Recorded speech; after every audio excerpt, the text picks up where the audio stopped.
The manila envelope sitting on my kitchen counter looked innocent enough, but I knew it contained the power to destroy a man who thought he was about to destroy me. My hands trembled slightly as I checked the time on my phone. 3:47 p.m. David would be walking through our front door any minute now, expecting to find his unsuspecting wife ready to be blindsided by divorce papers he'd spent months preparing in secret. Before we jump back in, tell us where you're tuning from, and if this story touches you, make sure you're subscribed, because tomorrow I've saved something extra special for you. What he didn't know was that I'd beaten him to the courthouse by exactly 4 hours and 17 minutes.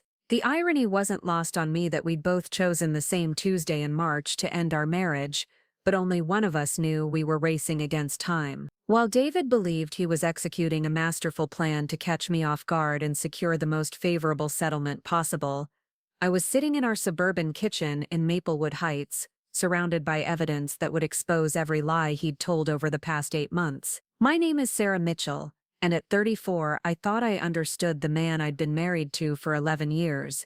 We built what appeared to be an enviable life in our quiet neighborhood where the houses all looked similar, but the secrets behind their doors varied dramatically. I worked as a financial analyst at Brookstone Investment Group, a position that had taught me to notice patterns, inconsistencies, and red flags in numbers that most people would overlook. David managed operations at Mitchell & Associates Construction Company, the business his father had started and that David had been grooming to take over since college. Our house on Cedar Lane was a testament to David's construction expertise, with custom built-ins and renovations that had transformed a basic colonial into something that belonged in a home design magazine. We'd spent countless weekends working on projects together, painting walls and selecting fixtures, creating spaces that reflected our shared vision of domestic happiness. The kitchen where I now sat had been David's Christmas gift to me 3 years ago, complete with granite countertops and professional-grade appliances that I'd dreamed about during our early years when we'd lived in a cramped apartment and saved every penny. The morning had started like any other Tuesday, with David leaving for work at his usual time after kissing my forehead and promising to pick up groceries on his way home. His behavior had seemed completely normal, showing no signs of the anxiety or guilt that I would have expected from someone planning to serve his wife with divorce paper. He'd even asked what I wanted him to grab from the store, maintaining the facade of domestic routine right up until the moment he walked out our front door for what he believed would be the last time as my husband. I'd waited exactly 30 minutes after his departure before making the phone call that would change everything. "Jennifer, it's Sarah Mitchell," I'd said to the clerk at the courthouse, a woman I'd spoken with twice in the past month during my preliminary research. "I'm ready to file those documents we discussed." The drive to the courthouse had felt surreal, like I was watching someone else's life unfold from a distance. I dressed carefully that morning in a navy blue suit that projected competence and respectability, choosing clothing that would photograph well if any of this became public. The manila envelope containing my divorce petition sat on the passenger seat, its contents representing months of careful preparation that David had no idea existed.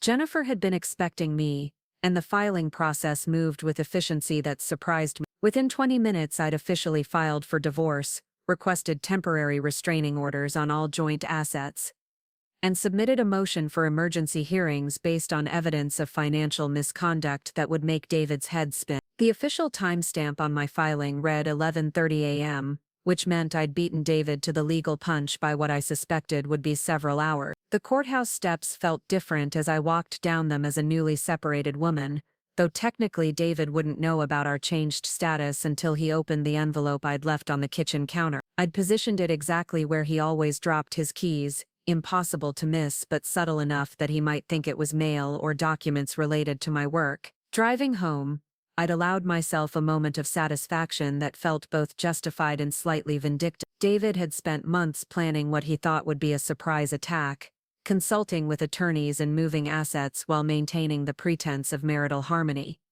He'd calculated every detail of his strategy except for one crucial variable.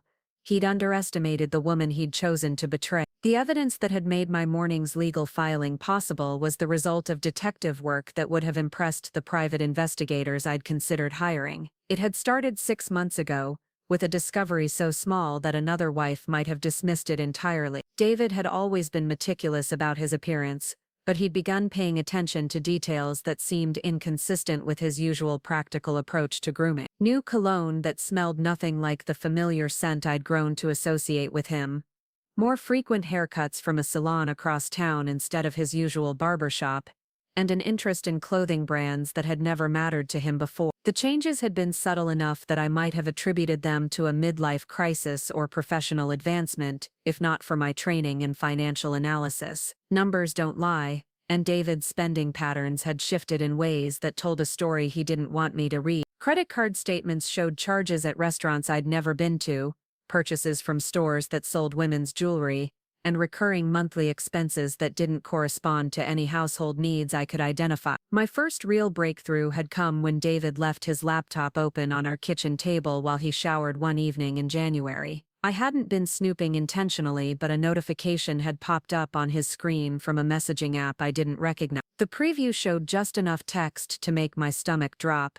Something about "can't wait to see you tonight" from someone named Lisa with a heart emoji next to her name. That night, while David slept beside me with the contentment of someone whose secret was still safe, I'd lain awake staring at the ceiling and trying to decide whether I was jumping to conclusions or finally acknowledging what I'd been trying to ignore. The logical part of my mind, trained by years of analyzing financial data, insisted that I needed more evidence before drawing conclusions. The emotional part of my heart already knew that my marriage was probably over, but understanding the extent of David's deception would require patience and strategic thinking. The next morning, I'd made a decision that would prove to be the foundation of everything that followed. Instead of confronting David about the message I'd seen, I would conduct my own investigation with the same methodical approach I used for complex financial audits at work. I would gather evidence, document patterns, and build a comprehensive understanding of exactly what my husband had been hiding before deciding how to respond. My position at Brookstone Investment Group had given me access to resources and knowledge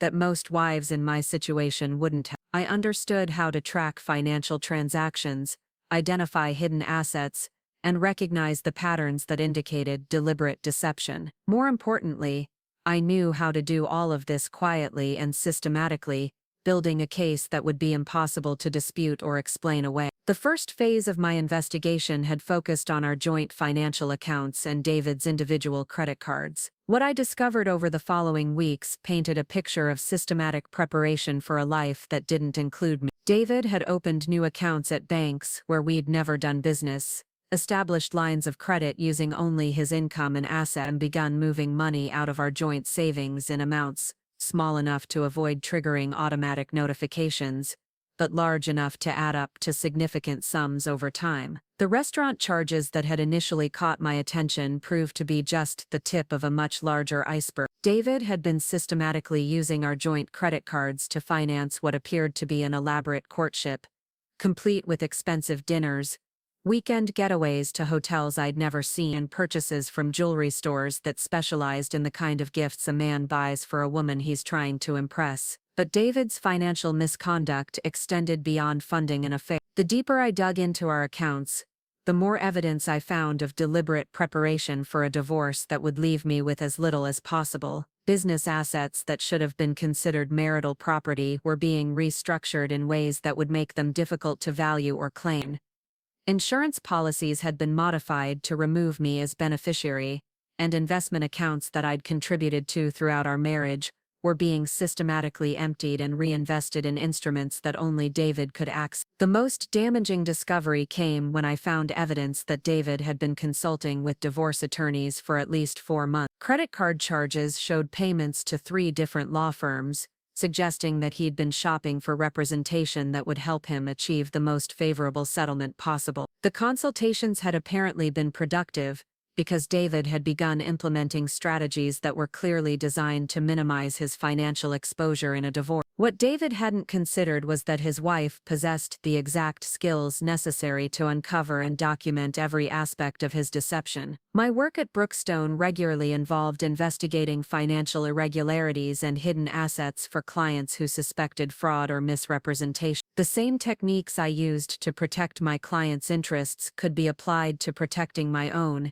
and I had access to databases and resources that most people couldn't obtain independently. The investigation had consumed my evenings and weekends for months, but by early March I'd assembled a comprehensive picture of David's activities that extended far beyond simple infidelity. He hadn't just been having an affair, he'd been systematically preparing to abandon our marriage, while ensuring that I would be left with minimal financial security. The evidence suggested that David had been planning this for almost a year, carefully timing his departure to coincide with tax season, when our joint assets would be at their lowest annual level. The woman David had been seeing was Lisa Chen, a marketing coordinator at a firm that specialized in promoting construction companies. She was 26 years old, recently graduated from college, and based on her social media presence, completely unaware that her boyfriend was married. David had been living essentially two separate lives, maintaining the facade of marital commitment at home while building a relationship with Lisa that appeared to be progressing toward cohabitation. Lisa's Instagram account had provided a wealth of information about the timeline and nature of their relationship. Photos from expensive restaurants corresponded exactly to charges on David's credit cards,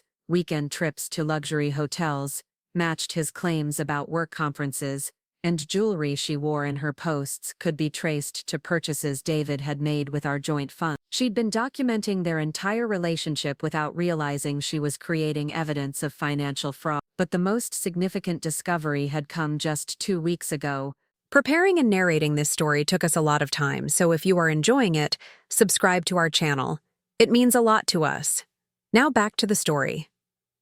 When I'd finally gained access to David's personal email account through a password reset that he'd probably forgotten he'd authorized months earlier, his correspondence with his attorney revealed not just the timeline for filing divorce papers, but his entire strategy for presenting our marriage's end as mutual and amicable while protecting his business interests and minimizing his financial obligations to me. The emails showed that David planned to serve me with divorce papers on this exact Tuesday, choosing a day when he knew I'd be working from home and wouldn't have immediate access to legal counsel. His attorney had advised him to present the divorce as a mutual decision based on irreconcilable differences, offering a settlement that would appear generous on the surface, but actually represented a fraction of what I was legally entitled to receive. David's confidence in this strategy was evident in his communications with both his attorney and Lisa. He'd described me as financially naive and emotionally dependent, someone who would be so devastated by the divorce that I'd accept whatever terms he offered just to avoid prolonged conflict. His attorney had warned him about the risks of underestimating an opponent, but David had dismissed these concerns with the arrogant confidence of someone who'd never been challenged by his wife on any significant issue. Reading those emails had been the final motivation I needed to accelerate my own timeline. If David was planning to serve me today, I would beat him to the courthouse and ensure that when he came home expecting to find a surprised and vulnerable wife, he would instead find a woman who'd been several steps ahead of him for months. The legal team I'd assembled was led by Patricia Donovan, a divorce attorney with a reputation for aggressive representation in cases involving hidden assets and financial fraud. Patricia had reviewed my evidence with the enthusiasm of someone who rarely encountered such comprehensive documentation of marital misconduct. "Your husband has made every mistake possible," she'd told me during our initial consultation. "He's left a paper trail that would be impossible to deny, and his communications with his attorney show clear intent to defraud you." Patricia's strategy involved not just responding to David's divorce filing, but preempting it with our own petition that would expose his misconduct and seek penalties for his attempts to hide marital assets. The emergency motions I'd filed that morning would freeze all of David's individual accounts, prevent him from making any additional asset transfers, and require him to provide complete financial disclosure under oath. But the most devastating element of our legal strategy involved Lisa Chen herself. While David had been careful to keep his affair secret from me, he'd been considerably less discreet about the financial aspects of their relationship. Lisa's social media posts provided documented evidence of how David had been spending marital assets, and her communications with David, which we'd obtained through legal discovery processes, revealed that she was completely unaware of his marital status until recently. The emotional impact of discovering David's betrayal had been significant, but the strategic satisfaction of outmaneuvering him provided a different kind of validation. For months I'd watched my husband lie to my face while planning to abandon me, maintaining the pretense of affection while systematically undermining my financial security. The knowledge that I'd been building a case against him while he congratulated himself on his cleverness provided a sense of justice that felt both appropriate and necessary. Now sitting in our kitchen and waiting for David to arrive home, I felt a calm that surprised me. The woman who'd discovered her husband's affair 6 months ago had been devastated and uncertain about how to proceed. The woman waiting for him today was prepared, legally protected, and several steps ahead of whatever strategy he thought he was implementing. The sound of David's car in our driveway sent a familiar spike of adrenaline through my system, but it was accompanied by a confidence I'd never felt before in our relationship. For the first time in months, I knew exactly what was about to happen, and I was ready for every element of the conversation we were about to have. I could hear David's footsteps on our front porch, followed by the sound of his key in the lock. In just a few moments he would walk into our kitchen expecting to find his unsuspecting wife, and instead discover that the woman he'd underestimated had been orchestrating her own surprise that would turn his carefully planned ambush into the beginning of his own legal nightmare. The front door opened with its familiar creak, and I heard David call out his usual greeting as he dropped his keys, exactly where I'd predicted he would. "Sarah, I'm home. I got the groceries you wanted, plus some wine for dinner." His voice carried the artificial cheerfulness of someone performing a role, maintaining the facade of domestic normalcy right up until the moment he delivered what he thought would be devastating news. I remained seated at our kitchen table, my hands folded calmly in front of me, waiting for him to notice the manila envelope that would shatter his confidence and transform him from predator to prey in the span of a single heartbeat. "Sarah," David called again, his voice carrying a note of concern as he realized I hadn't responded to his greeting. "Everything okay? You're usually in the kitchen when I get home." "I'm in here," I replied, my voice steady and controlled. "We need to talk." The pause that followed suggested David was processing the implications of my tone and location. He'd probably expected to find me busy with work or household tasks, distracted enough that his surprise would have maximum impact. Instead, he was being summoned to a conversation that I was clearly prepared for and controlling. I heard his footsteps crossing the hardwood floors of our living room, moving toward the kitchen with what sounded like reluctant determination. David had probably rehearsed this moment dozens of times, perfecting his delivery and anticipating my reactions. What he hadn't prepared for was walking into a scenario where his wife was calm, prepared and waiting for him with evidence that would expose every lie he'd told. When David appeared in the kitchen doorway, I could see the manila envelope I'd left on the counter register in his peripheral vision before his attention focused on me. His expression shifted almost imperceptibly as he processed the sight of his wife sitting calmly at their kitchen table instead of bustling around preparing dinner or reviewing work documents as she did most evenings. "You said we need to talk,"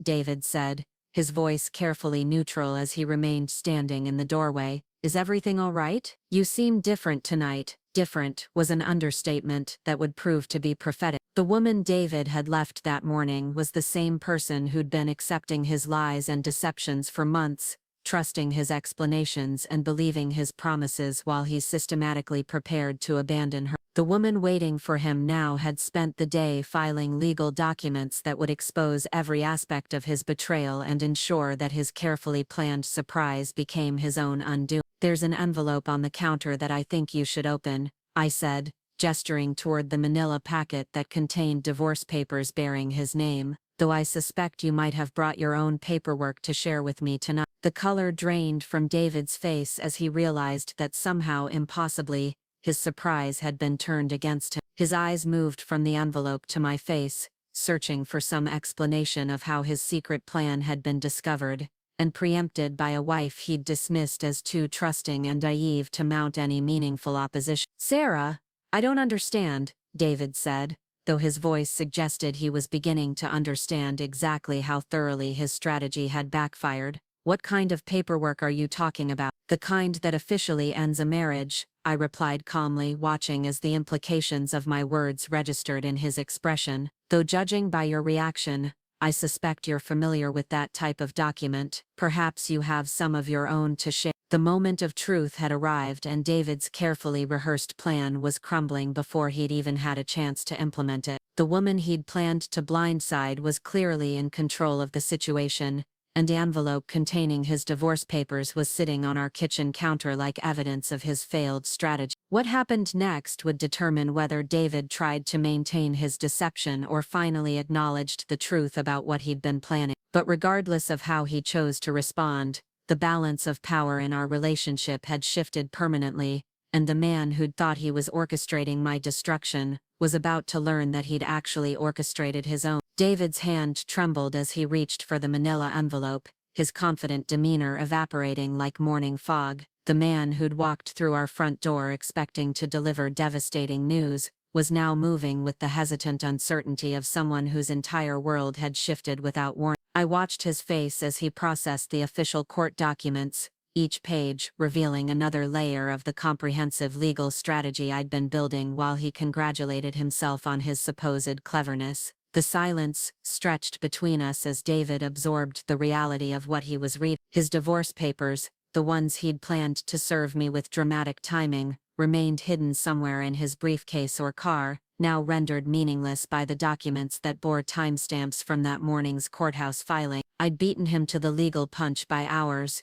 transforming his calculated ambush into evidence of his own misconduct. "Sarah, I don't understand how this is possible," David said finally, his voice barely above a whisper. "When did you file these? How did you even know to file these?" I remained seated at our kitchen table, maintaining the calm composure I'd cultivated throughout months of discovery and preparation. The question revealed everything about David's mindset and his fundamental misunderstanding of the woman he'd been deceiving. He'd assumed that because I'd never challenged his lies or questioned his increasingly suspicious behavior, I was either oblivious to his deception or too emotionally dependent to take action against him. "I filed them this morning at 11:30, I replied matter-of-factly, as if discussing a routine business transaction. "About 4 hours before you planned to serve me with your own papers, if I'm calculating your timeline correctly." David's face went completely white as he realized the implications of what I'd just revealed. Not only had I discovered his plan,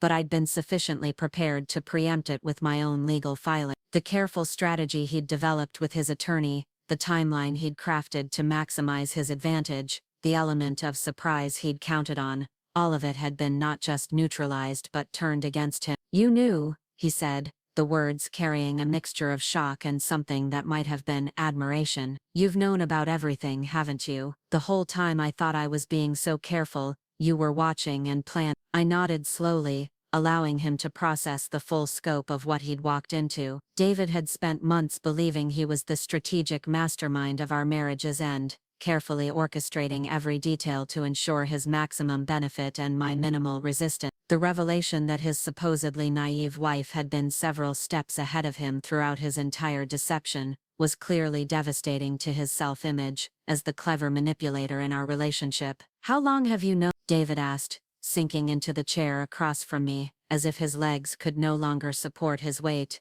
"About Lisa, about the attorneys, about all of." The use of Lisa's name confirmed what I'd already documented through months of investigation, but hearing David acknowledge her existence out loud still carried an emotional impact that surprised. For 6 months I'd been living with the knowledge of his affair, while maintaining the pretense of marital normalcy. Having him finally admit to the deception felt both validating and hollow, like receiving confirmation of something that had stopped mattering weeks ago. "I've known about Lisa since January," I said, watching his expression change as he calculated how long I'd been aware of his primary secret.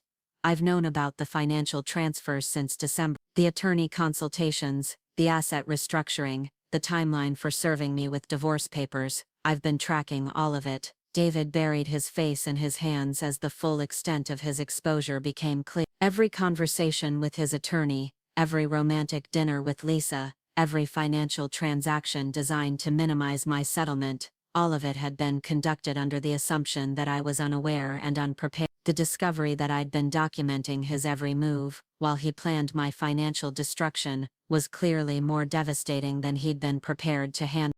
"The private investigator," David said suddenly, looking up with a flash of understanding. You hired someone to follow me, didn't you? That's how you found out about the restaurants and the hotels. I almost smiled at his assumption that I'd needed outside help to uncover his deception. David's ego apparently required believing that his operational security had been sophisticated enough to require professional surveillance to penetrate. The truth was that his affair and financial fraud had been so carelessly conducted that a competent teenager with internet access could have exposed most of it. I didn't need a private investigator, I replied, enjoying the confusion that crossed his features. You used our joint credit cards for everything, David. Every dinner with Lisa, every hotel room, every piece of jewelry you bought her. You documented your own affair with our shared financial accounts. The look of dawning horror on David's face suggested he was finally understanding the magnitude of his operational failures. In his eagerness to impress Lisa with expensive gestures, he'd created a comprehensive paper trail of financial misconduct that would be impossible to deny or explain away in legal proceedings. His affair hadn't just been emotional betrayal, it had been systematic theft of marital assets conducted with stunning carelessness.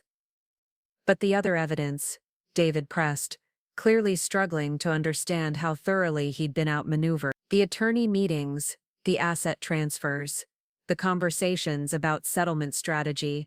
How could you possibly have known about those? I reached for my laptop, which I'd positioned on the kitchen table in preparation for exactly this conversation. David's assumption that his private communications were secure revealed another fundamental misunderstanding of both technology and his wife's capabilities. The same analytical skills that made me valuable at Brookstone Investment Group had made uncovering his digital deception almost embarrassingly simple. Your password security is terrible, I explained, opening browser windows that displayed months of his email correspondence with attorneys, financial advisors, and Lisa herself. You've been using the same 3 passwords for everything since college, and you authorized password recovery to email accounts I've had access to for years. David stared at the screen as I scrolled through evidence of his deception, each email revealing another aspect of his strategy for leaving our marriage with maximum financial benefit and minimum legal exposure. His correspondence with his attorney showed not just the timeline for serving divorce papers,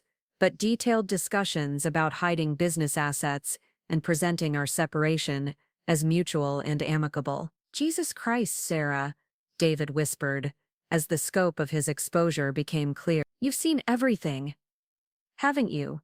Every conversation, every plan, every strategy session. The emails I'd discovered painted a picture of systematic preparation for divorce that extended far beyond simple infidelity. David had been restructuring business assets to minimize their apparent value, establishing individual credit lines that wouldn't be subject to marital property division, and even researching states with more favorable divorce laws in case relocating before filing became necessary. But perhaps most damaging were his communications with Lisa, which revealed that he'd been planning to move in with her as soon as our divorce was finalized. The apartment they'd been looking at together was in an upscale district across town, far enough from our neighborhood that he wouldn't risk uncomfortable encounters with mutual friends or business associates who might disapprove of his choices. The really interesting part, I continued, scrolling to a particularly revealing email thread, is how confident you were that I'd never fight back. You actually told your attorney that I was too emotionally dependent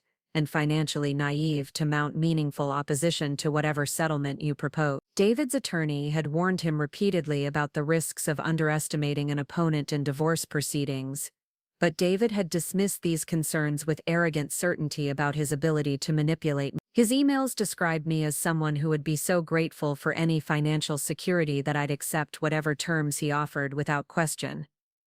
You described me as basically a housewife who happens to have a job, I read from one particularly insulting email exchange. Someone who's never handled significant financial decisions independently and would be overwhelmed by the complexity of divorce proceedings. The characterization was so fundamentally wrong that it might have been amusing if it hadn't revealed David's complete lack of understanding about the woman he'd been married to for 11 years. My position at Brookstone involved analyzing complex financial structures and identifying hidden assets for clients who suspected fraud or misrepresentation.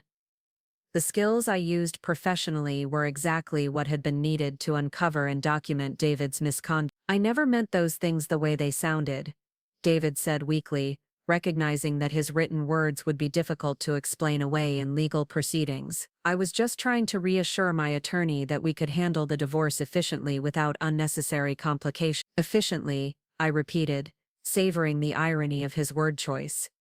Is that what you call spending 18 months moving marital assets into accounts I couldn't access while using our joint credit cards to finance your affair with a woman half your age? David's strategic failures were becoming more apparent as we continued reviewing his correspondence. His attorney had advised him to maintain separate records of business and personal expenses. But David's financial management had been so careless that proving asset dissipation would be straightforward for any competent forensic accountant. The funniest part, I continued, opening another folder of evidence, is how you thought Lisa didn't know you were married.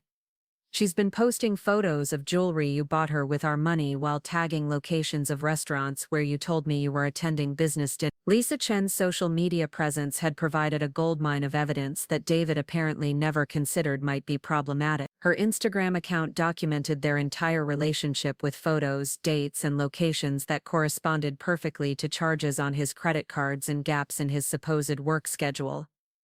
Lisa knows about me now, doesn't she? I asked, though David's expression had already confirmed what I suspected.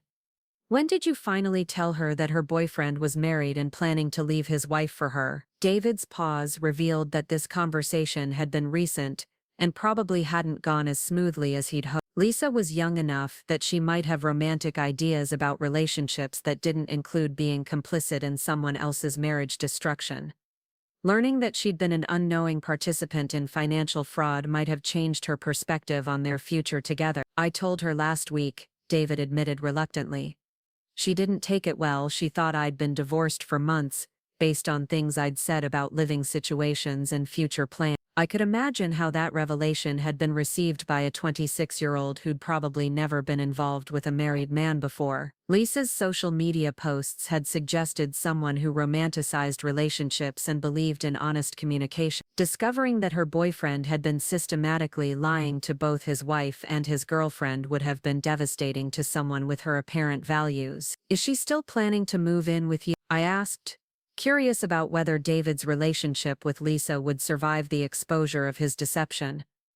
Or has she started reconsidering her involvement with someone who's proven himself capable of such elaborate lies? David's expression suggested that Lisa's enthusiasm for their relationship had cooled significantly once she understood the full scope of what he'd been hiding. The woman he'd been courting with expensive dinners and romantic gestures might have different feelings about him once she realized those gestures had been funded with his wife's money and facilitated by months of systematic lying. She needs time to process everything, David said, which sounded like a diplomatic way of saying that Lisa was reconsidering her involvement with someone whose character had been revealed as fundamentally dishonest. The situation is more complicated than she originally understood. The possibility that David might lose both his wife and his girlfriend due to his own deception added another layer of irony to his situation. He'd risked everything for a relationship with Lisa, only to discover that Lisa wasn't interested in being with someone capable of such calculated betrayal. His careful planning had destroyed his marriage without securing the future he'd imagined with his affair partner. So to summarize, I said, closing the laptop and leaning back in my chair, you've spent months planning to ambush me with divorce papers, only to discover that I filed first and have evidence of every aspect of your misconduct. Meanwhile, the woman you were planning to build a new life with is reconsidering her involvement once she learned about your capacity for deception. David nodded miserably, clearly recognizing that his strategic planning had backfired spectacularly. The man who'd been so confident about his ability to control the narrative and outcome of our divorce was now facing legal proceedings where every aspect of his misconduct would be exposed and examined. What happens next? David asked, his voice carrying the defeated tone of someone whose options had been systematically eliminated. What do you want from me, Sarah? The question revealed David's fundamental misunderstanding of what had changed between us. He was still thinking in terms of negotiation and settlement, as if this was a business transaction where the right offer could resolve all complications. He didn't understand that this had moved beyond financial considerations into questions of justice and accountability. "What I want," I said slowly, "is for you to understand that the woman you've been lying to for months isn't the naive, dependent person you described to your attorney. I want you to face the consequences of systematic deception and financial fraud without the protection of surprise or superior preparation." David's phone buzzed with what appeared to be an urgent call, probably from his attorney who'd been expecting to hear about successful service of divorce papers. Instead, David would be explaining how his surprise attack had been preempted by a wife who'd been building a comprehensive case against him while he congratulated himself on his strategic brilliance. "That's probably your lawyer," I observed as David stared at his phone without answering. "He's probably expecting a report on how I reacted to being served with divorce papers. This should be an interesting conversation to explain." The legal ramifications of our reversed situations were significant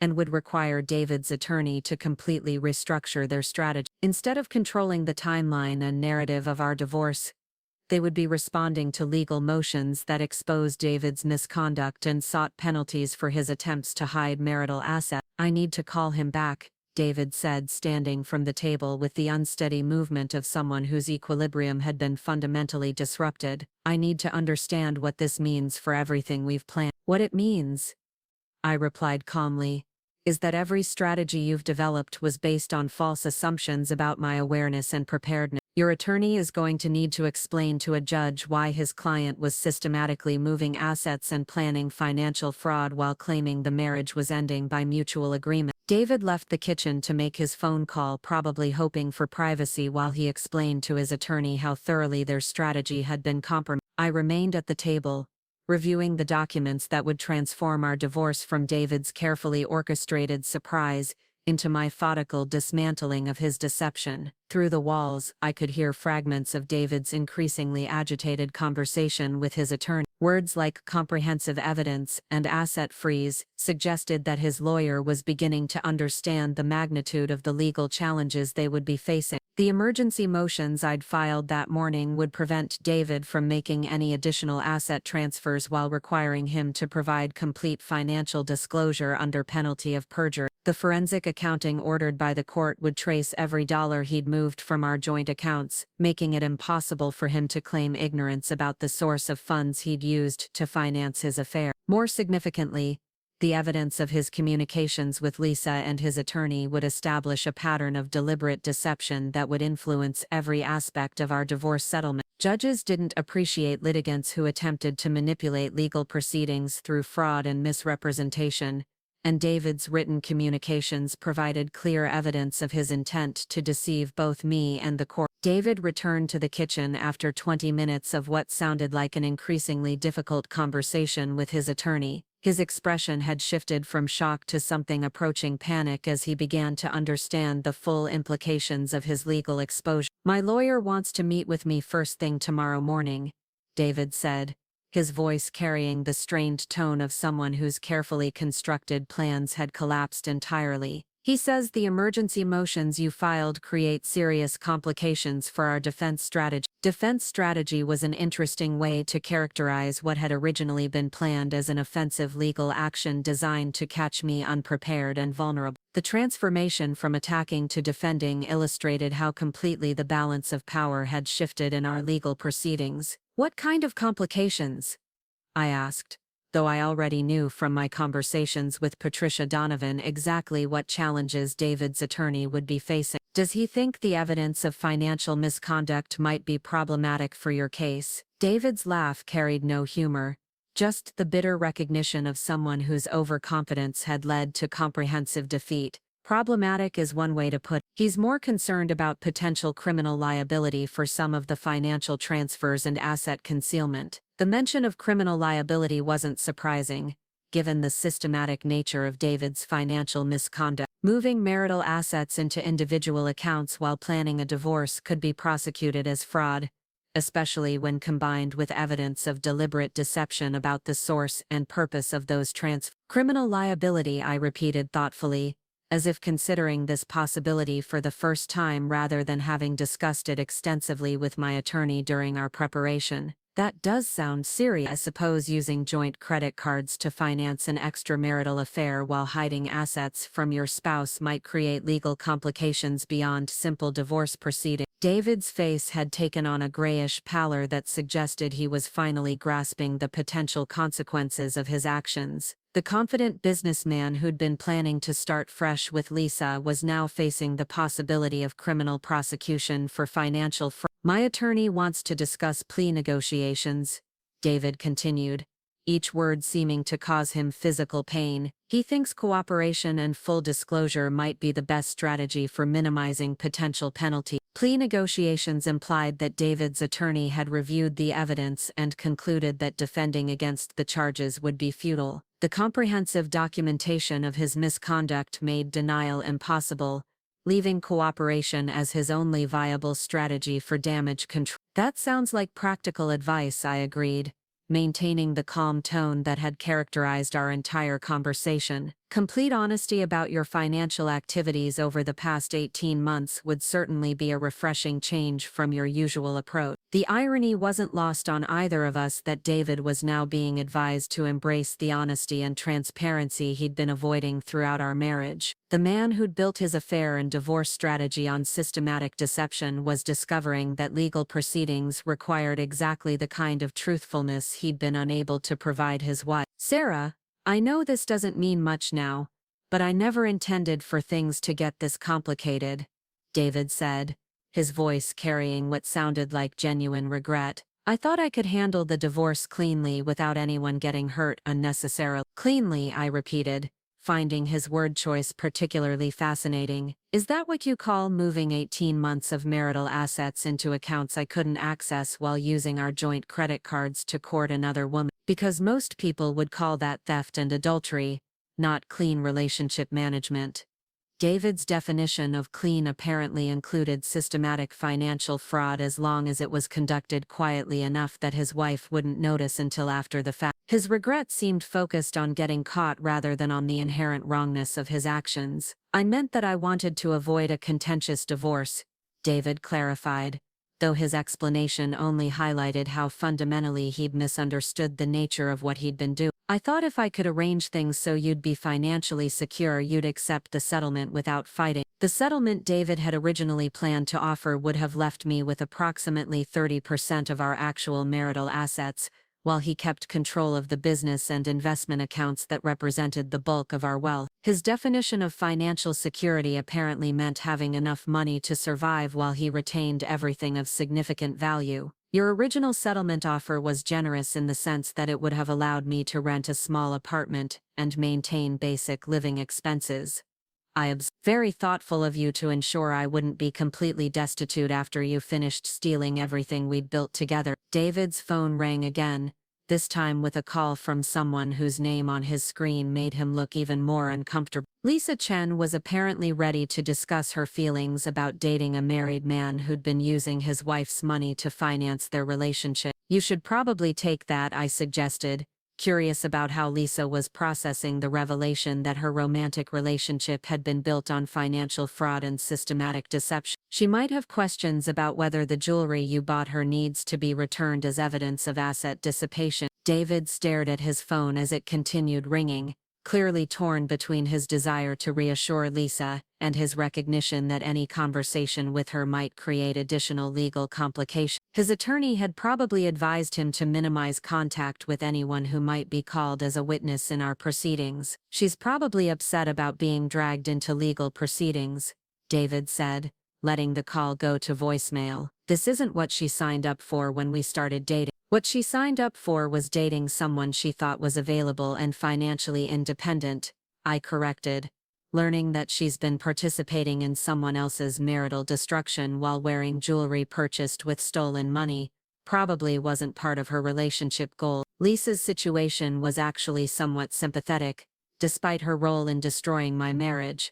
She'd been deceived almost as systematically as I had, led to believe that David was separated or divorced when he was actually living a double life. The difference was that her deception had lasted months rather than years, and she hadn't made legal commitments that were now being systematically violated. The forensic accountant is going to want to interview her, I mentioned casually, watching David's expression as he realized that Lisa would be required to provide detailed testimony about their relationship. Every gift, every dinner, every hotel stay will need to be documented and valued for the asset dissipation calculation. David's face went even paler as he considered the implications of Lisa being questioned under oath about their relationship. Her testimony would provide official confirmation of his affair, while documenting exactly how much marital money he'd spent on impressing his girlfriend. "Can't we settle this without involving her?" David asked desperately. "She's not responsible for understanding our financial arrangement. It's not fair to drag her into something that's between you and me." The suggestion that this was a private matter between spouses ignored the fact that David had made Lisa a central figure in his financial fraud by using marital assets to fund their relationship. Her involvement wasn't optional,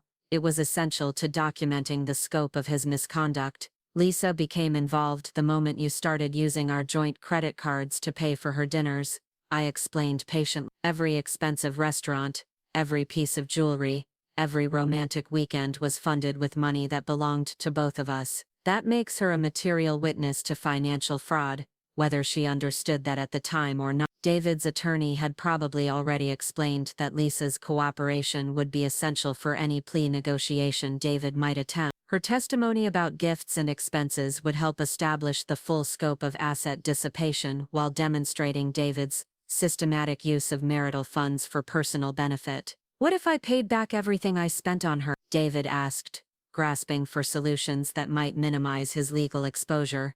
"If I calculated every dinner and gift, and transferred that amount back to our joint account, would that reduce the penalty?" The offer to make restitution was encouraging but wouldn't eliminate the legal consequences of his original misconduct. Courts didn't ignore financial fraud just because defendants offered to return stolen money after getting caught. The systematic nature of David's deception would still require explanation and accountability. Restitution would be required regardless, I informed him, enjoying his dawning recognition that he'd created legal problems that couldn't be solved with simple financial transactions. "But it wouldn't change the fact that you systematically stole marital assets while planning to divorce me. The court is going to want to understand why they should trust someone who's capable of such elaborate deception." David's phone buzzed with a text message that he read with visible anxiety. From his expression, it appeared that Lisa was not handling her newfound legal exposure with the calm acceptance he might have hoped for. "She wants to meet tonight to discuss her situation," David said, looking like a man trapped between competing disasters. "She's concerned about being called as a witness and wants to understand what kind of legal trouble she might be in." "That's probably wise," I agreed. "She should definitely consult with an attorney about her potential liability as a beneficiary of financial fraud. Depending on what she knew and when she knew it, she might be required to return gifts purchased with stolen money." The possibility that Lisa might face her own legal consequences was something David apparently hadn't considered when planning his affair. His focus had been on the romantic and sexual aspects of their relationship, rather than the legal implications of funding it with misappropriated marital assets. "She didn't know the money wasn't entirely mine," David protested, though his certainty about Lisa's ignorance seemed to be wavering. "I never told her I was using joint accounts for our expenses. But she knew you were married," I pointed out, "and she knew you were planning to leave your wife. At some point, she must have wondered whether your wife might have legal claims to the money you were spending so freely on expensive dinners and jewelry." David's relationship with Lisa was about to undergo the kind of stress testing that few affairs could survive. Learning that her boyfriend was facing potential criminal charges for funding their relationship with stolen money would probably change her romantic feelings considerably. "I should go meet with her," David said, standing from the table with the weary movement of someone whose day had become overwhelmingly complicated. "Maybe I can explain the situation in a way that helps her understand it's not as serious as it sounds. You should probably check with your attorney before having any detailed conversations with potential witnesses," I suggested, though I was curious to see whether David would compound his legal problems by attempting to coach Lisa's potential testimony. David paused at that advice, clearly recognizing that his instinct to manage and control the narrative might create additional legal complications. His attorney had probably warned him that any attempt to influence witness testimony could be construed as obstruction of justice. Right, David said, reluctantly. I guess I need to be careful about what I say to anyone until this is resolved. The recognition that he needed to be careful about his communications marked a significant change from David's previous assumption that he could control information and manipulate outcomes through strategic conversation. The legal system required a different kind of honesty than he'd been practicing in his personal relationships. Probably a good policy, I agreed, though it might be refreshing for you to try complete honesty for a change. Lisa might appreciate finally hearing the truth about what she's been involved in. After David left to meet with Lisa, I remained at our kitchen table reviewing the documents that would reshape our divorce proceeding. The evening light was fading, casting shadows across the granite countertops that David had installed during happier times when we'd still believed in our shared future. The house felt different now that our deception was finally exposed. For months, I'd been living with the knowledge of David's betrayal while maintaining the pretense of marital normalcy. The relief of finally being able to speak honestly about what I'd discovered was profound, even if the circumstances were devastating. My phone rang with a call from Patricia Donovan, my attorney, who was probably checking on how David had reacted to discovering that his surprise attack had been preempted by superior preparation. How did he take it? Patricia asked without preamble, her voice carrying the professional satisfaction of someone whose strategic planning had been vindicated. About as well as you'd expect, I replied. He's meeting with his attorney tomorrow morning to discuss plea negotiations and damage control. I think he's finally beginning to understand that he's not the strategic mastermind he thought he was. Patricia's laugh carried genuine pleasure at the reversal of David's expectation. I've been practicing family law for 20 years and I've never seen someone create such comprehensive evidence of their own misconduct. He basically provided us with everything we'd need to prove financial fraud while documenting his intent to deceive you. The legal case against David was so strong that Patricia had initially questioned whether the evidence might be too good to be authentic. His careless communication and financial management had created documentation that most attorneys could only dream of having in misconduct cases. What happens next? I asked, though Patricia had already outlined the likely timeline during our preparation meetings. Tomorrow's emergency hearing will establish temporary asset freezes and support orders while we wait for the forensic accounting to be completed. Patricia explained. David's attorney will probably try to minimize the misconduct by characterizing it as poor judgment rather than deliberate fraud.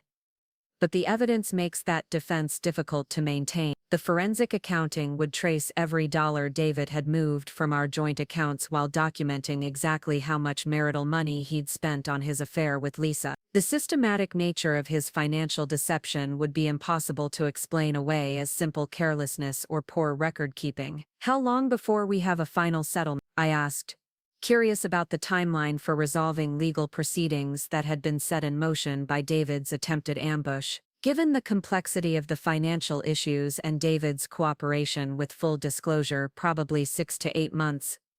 Patricia estimated, possibly longer if he decides to fight the asset dissipation charges or if Lisa's testimony reveals additional misconduct we haven't discovered yet. The possibility that Lisa might provide information about aspects of David's deception that I hadn't uncovered was intriguing.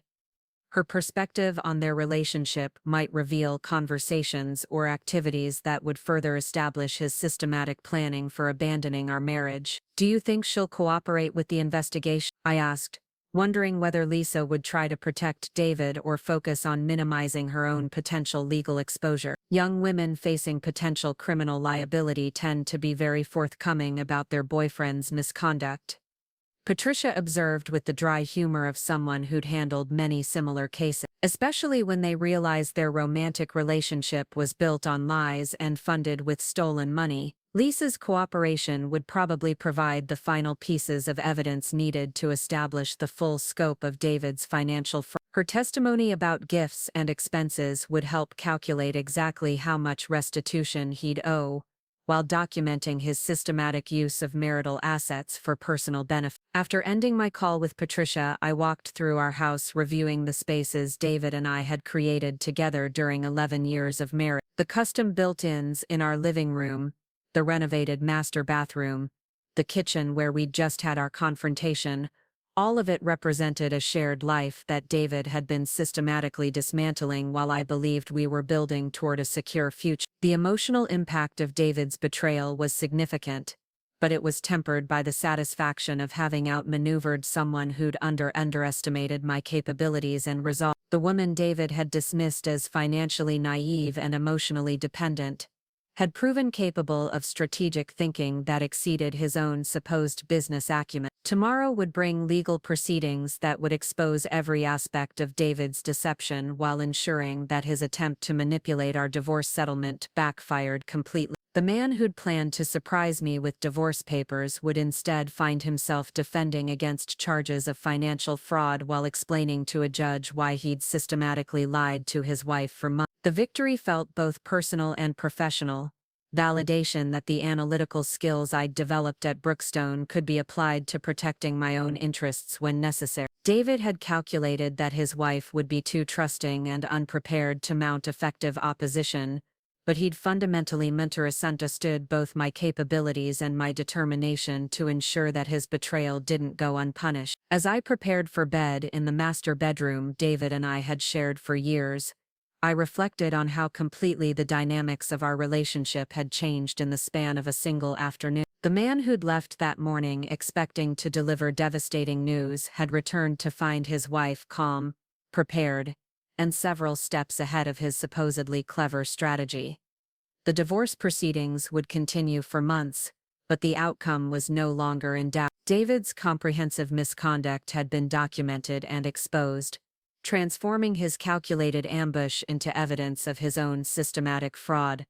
The woman he'd tried to destroy had emerged stronger and more capable than either of them had previously understood. The morning of the emergency court hearing arrived with unseasonably cold weather that matched the atmosphere between David and me as we prepared to face Judge Catherine Reynolds in family court. David had spent the night in our guest bedroom, claiming he needed space to review legal documents with his attorney, though I suspected he simply couldn't bear to share the same bed with a wife who'd systematically outmaneuvered his divorce strategy. I dressed carefully in a charcoal gray suit that projected professional competence without appearing overly aggressive. Patricia had advised me that first impressions mattered significantly in family court, especially when the proceedings involved allegations of financial misconduct. My appearance needed to convey reliability and truthfulness, qualities that would contrast sharply with David's documented pattern of deception. David emerged from the guest room looking haggard and anxious,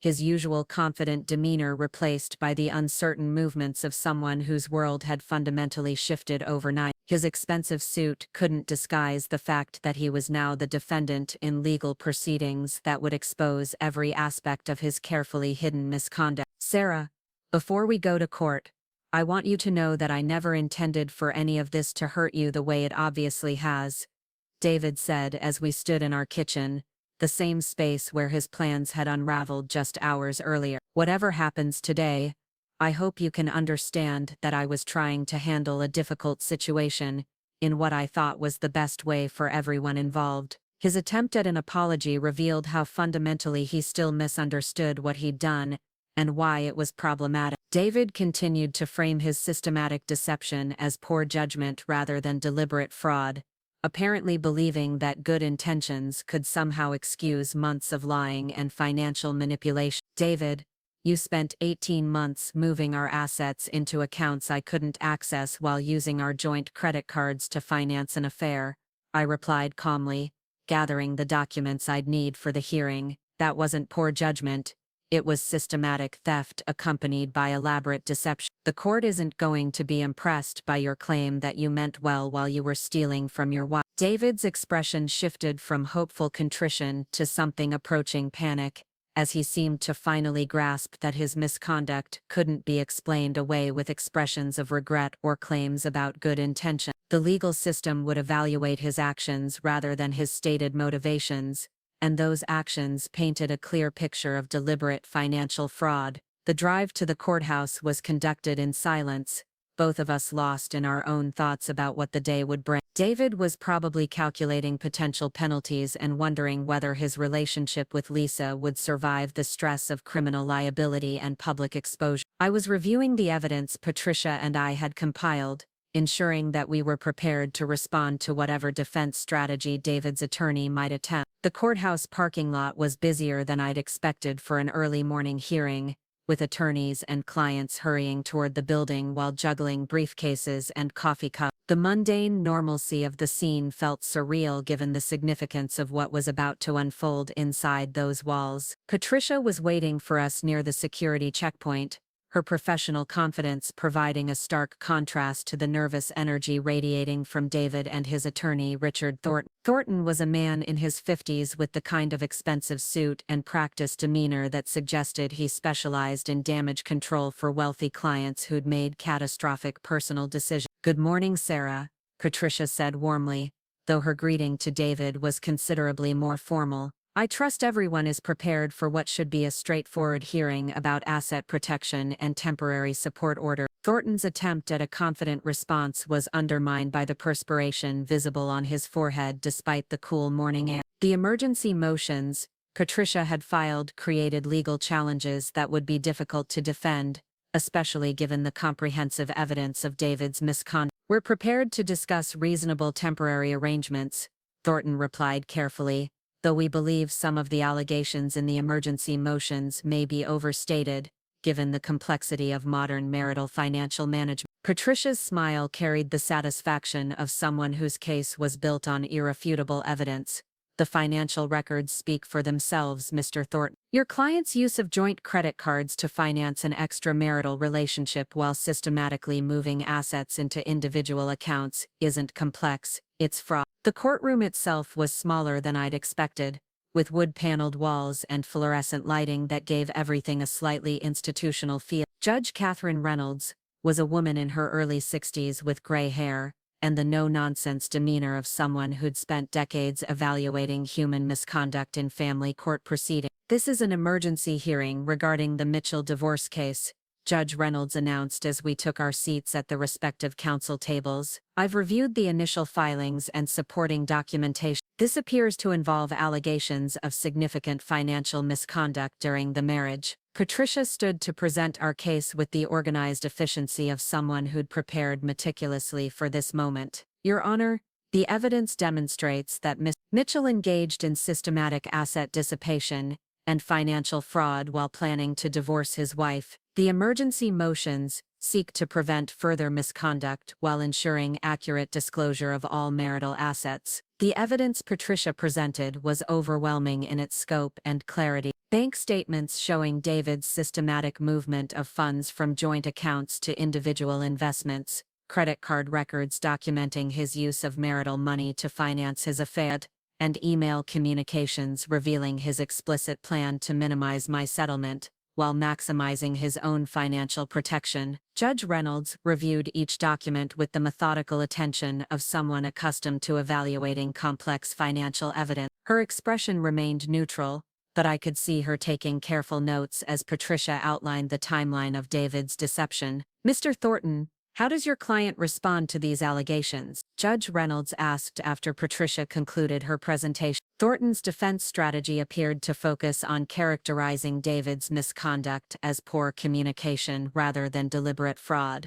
"Your Honor, while Mr. Mitchell acknowledges that some financial decisions may have been made without adequate consultation with his wife, these actions were motivated by business considerations rather than any intent to deceive or defraud." The explanation was so obviously inadequate that Judge Reynolds's expression shifted to something approaching skepticism. Business considerations didn't explain why David had used joint credit cards to purchase jewelry for his girlfriend or why he'd systematically moved assets while planning a divorce. "Mr. Thornton, are you suggesting that moving 18 months of marital assets into individual accounts while using joint credit cards to finance an extramarital relationship represents sound business practice?" Judge Reynolds asked with the dry tone of someone whose patience was being tested. "Your Honor, The financial arrangements in question involve complex investment strategies that may appear irregular to observers unfamiliar with sophisticated asset management, Thornton replied,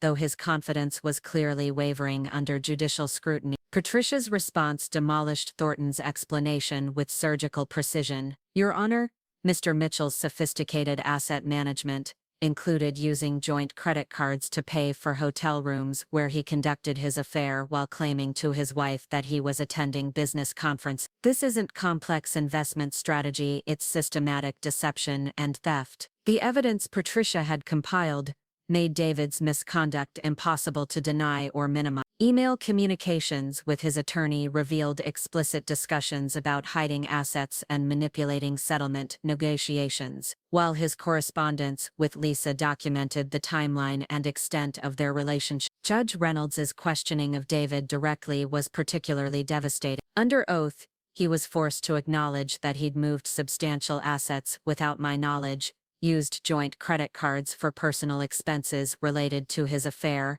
and planned to serve me with divorce papers while claiming our separation was mutually agreed upon. Ms. Mitchell, did you inform your wife that you were restructuring marital assets into individual accounts during the 18 months preceding your planned divorce filing? Judge Reynolds asked, with the precision of someone accustomed to extracting truth from reluctant witness. No, Your Honor, I did not, David replied, his voice barely audible as he was forced to acknowledge the systematic nature of his deception. And did you use joint credit cards to finance personal expenses related to your extramarital relation? Judge Reynolds continued, methodically establishing the foundation for her ruling. Yes, Your Honor, though I intended to reimburse those accounts once the divorce was finalized, David said, though his explanation only highlighted the premeditated nature of his misconduct. Judge Reynolds's expression suggested that David's promise of future reimbursement didn't excuse his original decision to steal marital assets for personal use. The systematic nature of his financial deception indicated planning and intent rather than simple poor judgment.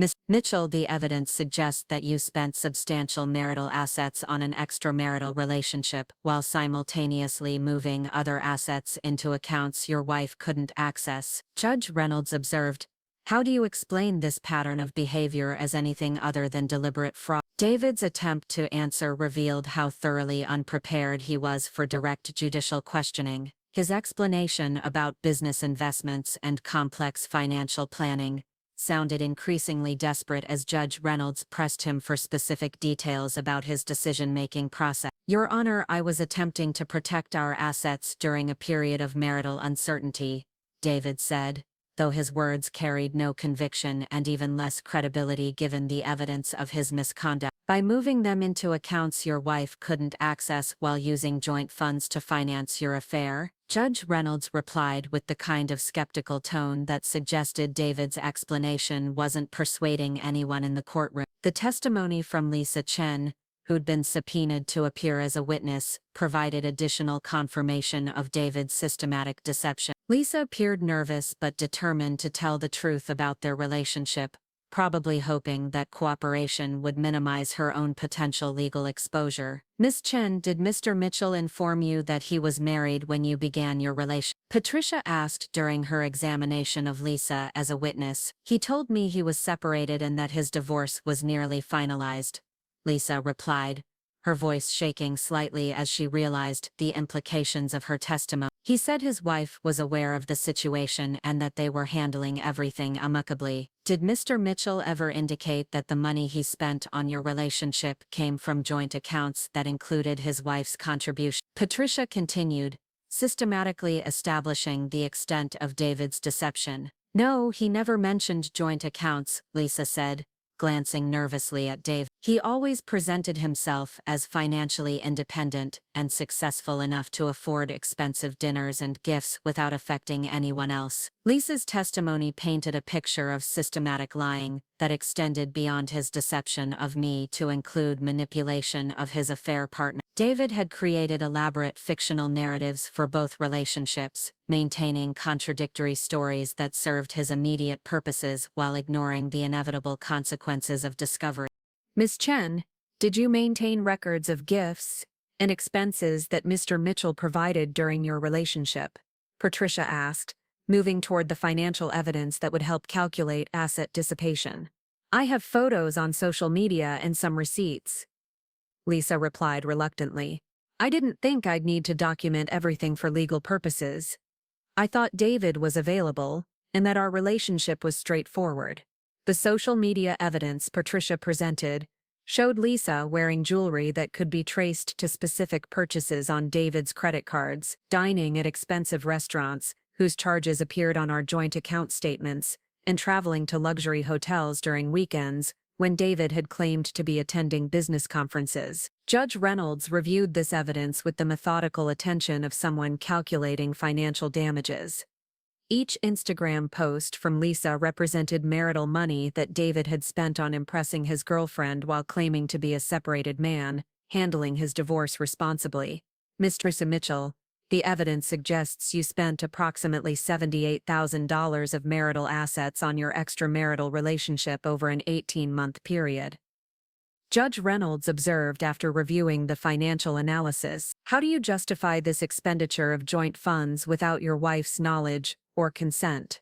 David's response revealed how unprepared he was for the mathematical precision of legal accountability. His vague explanations about business entertainment and networking expenses sounded increasingly ridiculous when applied to romantic dinners and jewelry purchases for his girlfriend. Your Honor, some of those expenses may have been characterized incorrectly, David said weakly, though the credit card records and corresponding social media evidence made his expenditures impossible to dispute. Judge Reynolds's ruling was comprehensive and devastating for David's financial position. All joint assets were immediately frozen pending forensic accounting. David was ordered to provide complete financial disclosure under penalty of perjury, and he was required to pay temporary spousal support based on his actual income rather than the reduced figures he'd been reporting. Mr. Mitchell, the evidence demonstrates systematic financial misconduct that requires court intervention to prevent further asset dissipation. Judge Reynolds announced. The pattern of behavior documented in these proceedings suggests deliberate fraud rather than poor communication or business judgment. The temporary support order alone would strain David's finances significantly, requiring him to maintain our household expenses while also covering his own living costs and legal fees. The asset freeze prevented him from accessing the individual accounts where he'd been moving marital money, effectively trapping him in the financial consequences of his own deception. But Judge Reynolds wasn't finished. Additionally, I'm ordering immediate forensic accounting of all marital assets over the past 3 years, with Mr. Mitchell bearing the full cost of this investigation.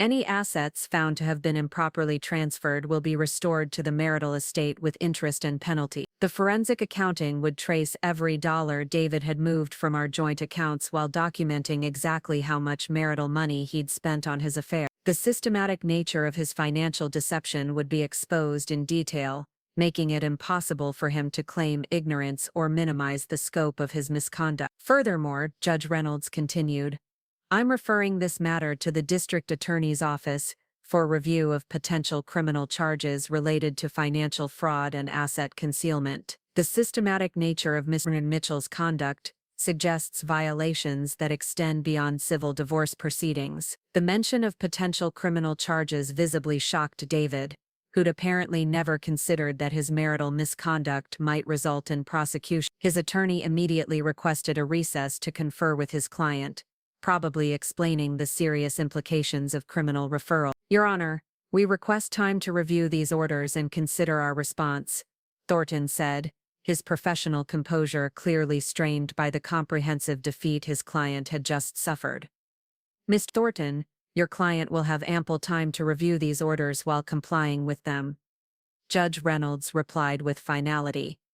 The emergency nature of these proceedings was necessitated by Mr. Mitchell's own conduct. He'll now have the opportunity to demonstrate his cooperation with full financial disclosure. The hearing concluded with David looking stunned and defeated, his confident plans for controlling our divorce transformed into a legal nightmare that would expose every aspect of his deception. The man who'd planned to surprise me with divorce papers was now facing criminal investigation, while scrambling to understand orders that eliminated his financial advantages.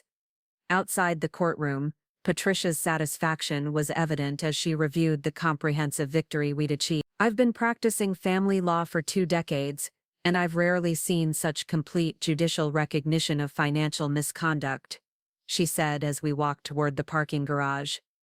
What happens next? I asked, though Patricia had already outlined the likely timeline during our preparation meetings. David's attorney will probably seek plea negotiations to avoid criminal prosecution, Patricia explained. The evidence is so overwhelming that defending against the charges would be futile. Cooperation and full disclosure represent his only viable strategy for damage control. The forensic accounting ordered by Judge Reynolds would take several months to complete, but the outcome was essentially predetermined, given the comprehensive evidence of David's financial misconduct. Every hidden account would be discovered, every inappropriate transfer would be documented, and every dollar spent on his affair would be calculated for restitution. How long before we have a final settlement? I asked, curious about the timeline for resolving proceedings that had been set in motion by David's failed ambush. Given the complexity of tracing hidden assets and David's cooperation with full disclosure, probably 8 to 12 months. Patricia estimated. The criminal investigation might extend that timeline if the district attorney decides to pursue charges. The possibility of criminal prosecution added another layer of consequences that David hadn't anticipated when planning his divorce strategy. His systematic financial fraud might result in penalties that extended far beyond simple asset division and spousal support. Driving home from the courthouse, I reflected on how completely the dynamics of our divorce had been transformed by superior preparation and legal strategy. David's attempt to catch me unprepared had backfired spectacularly, exposing his misconduct while ensuring that his calculated deception became the foundation of his own legal defense. The house on Cedar Lane felt different as I walked through rooms that David and I had renovated together during happier times. The custom built-ins and carefully selected fixtures represented a shared life that David had been systematically dismantling while I believed we were building toward a secure future. My phone rang with a call from my mother, who'd been following the legal proceedings with concern for my emotional well-being and admiration for my strategic response to David's betrayal. "How did the hearing go, sweetheart?" she asked, her voice carrying the mixture of support and anxiety that had characterized our conversations since I'd revealed David's deception. "Better than I'd hoped," I replied, settling into my grandmother's antique chair where I'd waited for David to discover his failed surprise. The judge ruled in our favor on every motion. David's financial misconduct has been officially recognized, and he's facing potential criminal charges. My mother's relief was audible through the phone. "I'm so proud of how you've handled this situation, Sarah. Your father always said you had the strength to handle anything life threw at you, but I don't think even he imagined you'd need to outsmart a husband who was trying to steal your future." The reference to my father brought tears to my eyes, though they were tears of gratitude rather than grief. The analytical skills and attention to detail that had made me successful at Brookstone had been essential for protecting myself against David's systematic deception. "What happens to David now?" my mother asked, her voice carrying the kind of morbid curiosity that people feel toward disasters they're grateful to have avoided. "He faces months of legal proceedings that will expose every aspect of his misconduct," I explained. "The forensic accounting will trace every dollar he stole, and he'll be required to provide complete financial disclosure under penalty of perjury. If he's charged criminally, he could face prosecution for fraud." The conversation with my mother helped me process the emotional significance of the day's legal victory. For months, I'd been living with the knowledge of David's betrayal while maintaining the pretense of marital normalcy.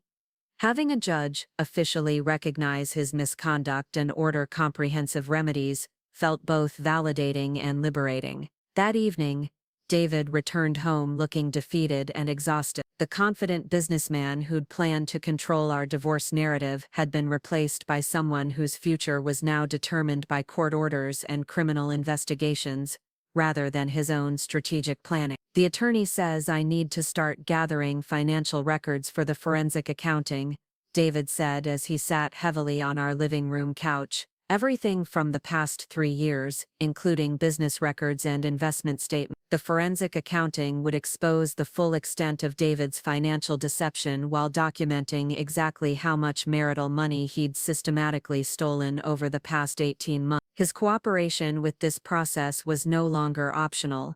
It was court-ordered and essential for avoiding criminal prosecution. That should be interesting, I observed, maintaining the calm tone that had characterized our interactions since his failed surprise. I'm curious to see what the forensic accountant discovers about your sophisticated asset management strategy. David's expression suggested he was finally understanding that his financial misconduct would be examined in microscopic detail by professionals who specialized in uncovering exactly the kind of deception he'd been practicing. Sarah, I know I have no right to ask this after everything I've done, but is there any way we could settle this privately? David asked, his voice carrying the desperate tone of someone whose options had been systematically eliminated. I'll agree to whatever division you think is fair, if we can avoid the continued court proceedings. The offer revealed David's continued misunderstanding of what had changed between us. This was no longer about financial negotiations or settlement terms.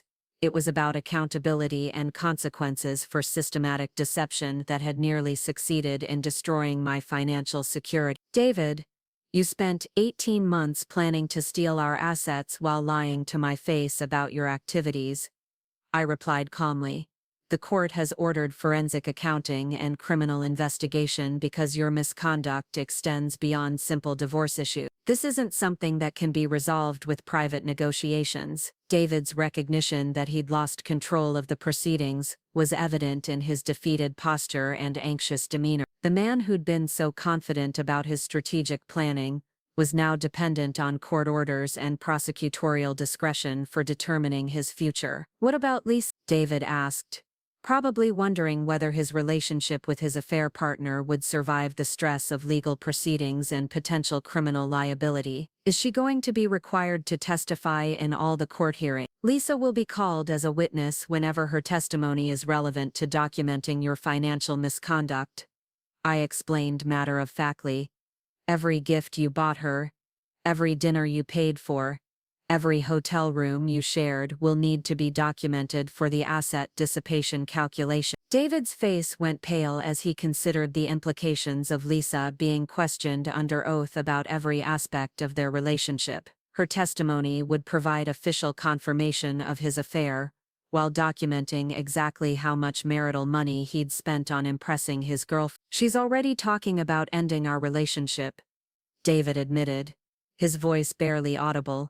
She says she never signed up to be involved in criminal proceedings and doesn't want to be associated with someone who's facing fraud charge. Lisa's decision to distance herself from David was probably wise from a legal perspective, though it added another layer of consequences to his misconduct. The woman he'd risked everything to pursue was now abandoning him once she understood the true cost of their relationship. I can't say I blame her, I replied honestly.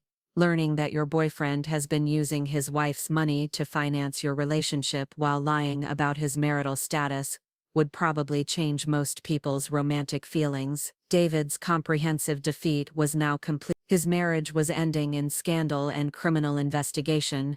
His affair partner was abandoning him to avoid legal complications, and his financial future was controlled by court orders that would expose every aspect of his deception. The next few months would bring additional revelations as the forensic accounting traced every dollar David had stolen while documenting the full scope of his systematic fraud. But the outcome was no longer in doubt. David's calculated attempt to destroy my financial security had become the foundation of his own comprehensive legal defense. As I prepared for bed that night, I reflected on how completely the balance of power in our relationship had shifted through careful preparation and superior legal strategy. The woman David had dismissed as financially naive and emotionally dependent had proven capable of strategic thinking that exceeded his own supposed business expertise. The victory felt both personal and professional, validation that preparation and determination could overcome even the most systematic betrayal when applied with patience and precision. The forensic accountant arrived at our house on a crisp Thursday morning, exactly 2 weeks after the emergency court hearing, carrying briefcases full of documents and a laptop equipped with software designed to trace financial transactions through the most complex corporate structure. Margaret Foster was a woman in her 50s with the methodical demeanor of someone who'd spent decades uncovering financial deception for divorce attorneys and criminal prosecutors. David had been required by court order to be present during the initial review, though his obvious discomfort with the process was evident from the moment Margaret began spreading documents across our dining room table, the same table where we'd shared thousands of meals during 11 years of marriage, was now serving as the staging area for an investigation that would expose every lie David had told about our financial situation. "Mitchell, I'll need access to every financial account you've maintained during the past 3 years," Margaret announced with the professional efficiency of someone accustomed to reluctant cooperation from subjects under investigation. Bank statements, investment records, credit card accounts, business financials, and any other documents related to asset transfers or major expenditure. David's compliance was perfunctory and clearly reluctant, though he'd been warned by his attorney that any attempt to conceal information would result in additional criminal charges. The man who'd been so confident about his financial planning was now required to expose every detail of his systematic deception to professional scrutiny. "I've prepared most of the documents you requested,"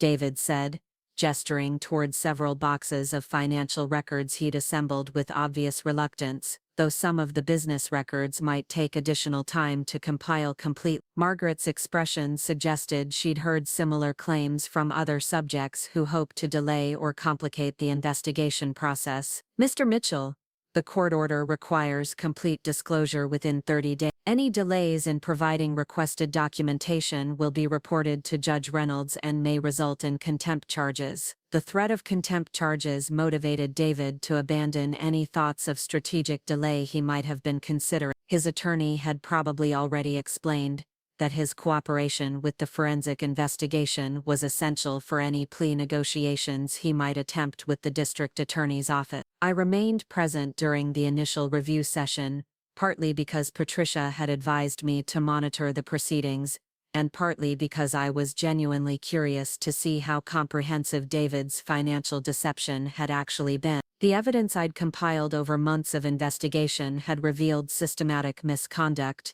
but Margaret's professional expertise might uncover additional layers of fraud that I'd missed. "Ms. Mitchell, I understand you've been conducting your own investigation of potentially dissipated assets," Margaret said, acknowledging my role in exposing David's misconduct. "Your documentation has been extremely helpful for establishing the timeline and scope of suspicious transactions." The financial records I'd provided to Margaret included bank statements showing David's systematic movement of funds from joint accounts to individual investments, credit card records documenting his use of marital money to finance his affair, and email communications revealing his explicit plans to minimize my settlement while maximizing his own financial protection. "Sarah's always been thorough about financial record keeping," David said with what might have been grudging admiration, though his tone suggested he now regretted my attention to detail. "I should have expected that she'd notice irregularities in our account statement." Margaret's review of our joint financial records revealed patterns that were even more systematic than I'd initially understood. David hadn't just been moving money out of our shared accounts,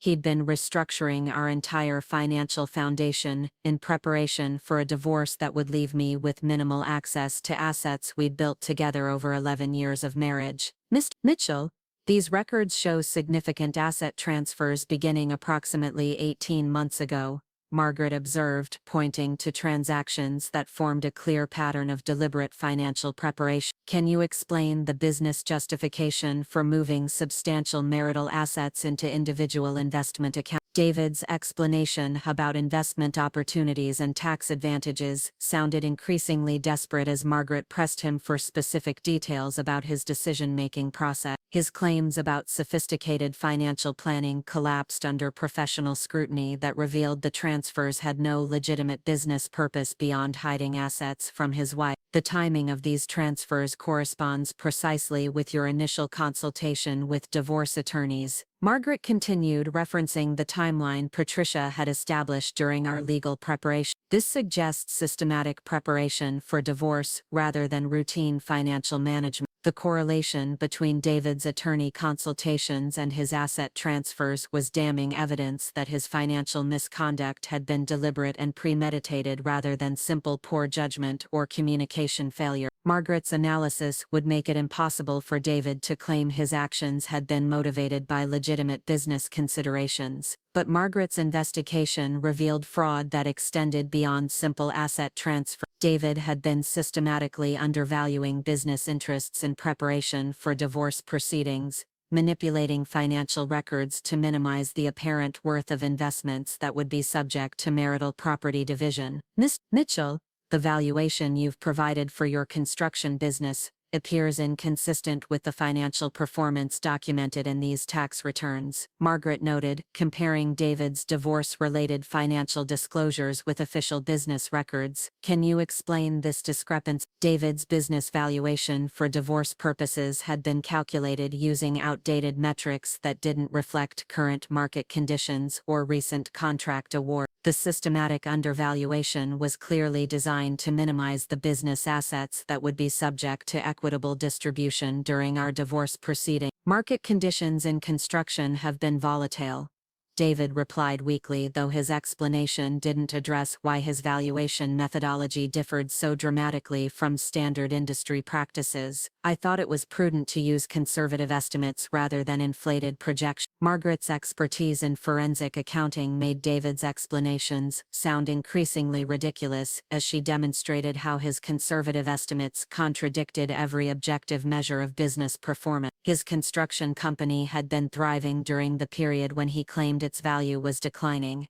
securing major contracts that would generate substantial revenue over multiple years. Mr. Mitchell, your business secured 3 major development contracts during the past 18 months, yet your valuation assumes declining revenue and reduced market position, Margaret observed with the clinical precision of someone presenting irrefutable evidence. This appears to be deliberate misrepresentation rather than conservative estimation. The business valuation alone represented hundreds of thousands of dollars in assets that David had attempted to conceal from divorce proceedings. Combined with the systematic asset transfers and documented affair expenses, the total value of his financial misconduct was approaching figures that would support serious criminal charges. Margaret's investigation of David's relationship with Lisa Chen provided additional evidence of systematic asset dissipation that exceeded even my most comprehensive estimate. The forensic analysis of credit card records revealed expenditures that went far beyond expensive dinners and jewelry purchases to include travel expenses, luxury accommodations, and gifts that totaled nearly $100,000 over 18 months. Ms. Mitchell,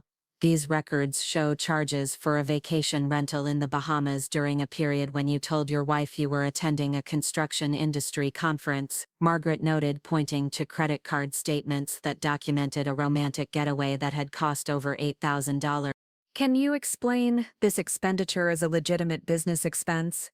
David's face went ashen as he realized that Margaret's investigation was uncovering affair-related expenses that he'd probably forgotten about or assumed would never be discovered. Every romantic gesture he'd made to impress Lisa had been documented through financial records that were now being scrutinized by professional investigators. I may have combined some personal travel with business activities, David said, though his explanation sounded unconvincing even to himself. The construction industry requires extensive networking, and sometimes that involves informal entertainment expenses. Margaret's expression suggested she'd heard similar explanations from other subjects who'd been caught using marital assets for personal affairs. Ms. Mitchell, the vacation rental was registered under Ms. Chen's name, and the associated charges include couples spa treatments and romantic dinner reservations. This doesn't appear to involve business networking or industry conferences. The Bahamas vacation had been particularly elaborate, involving first-class airfare, luxury accommodations, and activities that were clearly designed for romantic rather than business purposes. David had financed the entire trip with our joint credit cards while telling me he was attending industry meetings that would benefit his business development. Additionally, Margaret continued, these records show recurring monthly charges for an apartment lease in the Riverside district. Can you explain this expense, Mr. Mitchell? The apartment lease revelation was new information that I hadn't discovered during my own investigation. David had apparently been financing a separate residence where he and Lisa could conduct their relationship without the complications of meeting at hotels or risking discovery at our family home. David's silence in response to Margaret's question about the apartment lease spoke volumes about the extent of financial deception that was still being uncovered. The man who'd claimed to be handling our divorce honorably had been maintaining a secret residence funded with marital assets while planning to abandon our shared home. Miss Mitchell, court orders require complete disclosure of all financial obligations and expenditures. Margaret reminded him with the firm tone of someone whose patience was being tested. Failing to disclose the apartment lease could result in additional contempt charges. I've been helping Lisa with temporary housing while she transitions between living situations, David said.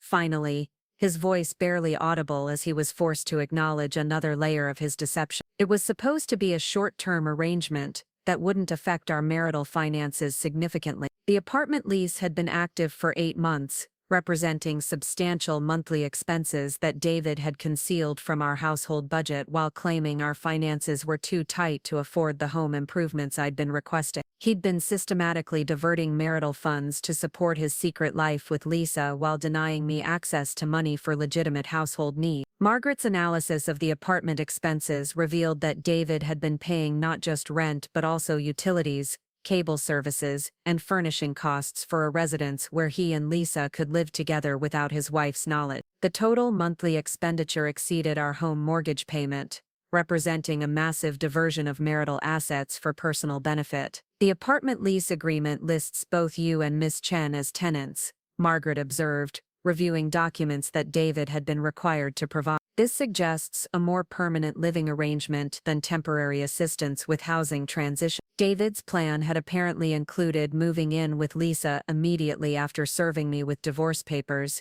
transitioning seamlessly from our shared home to the apartment he'd been financing in secret. The lease agreement revealed that he'd been preparing to abandon our marriage months before he'd planned to inform me that our relationship was ending. Did you discuss this living arrangement with your wife before entering into the lease agreement? Margaret asked, though her tone suggested she already knew the answer to her question.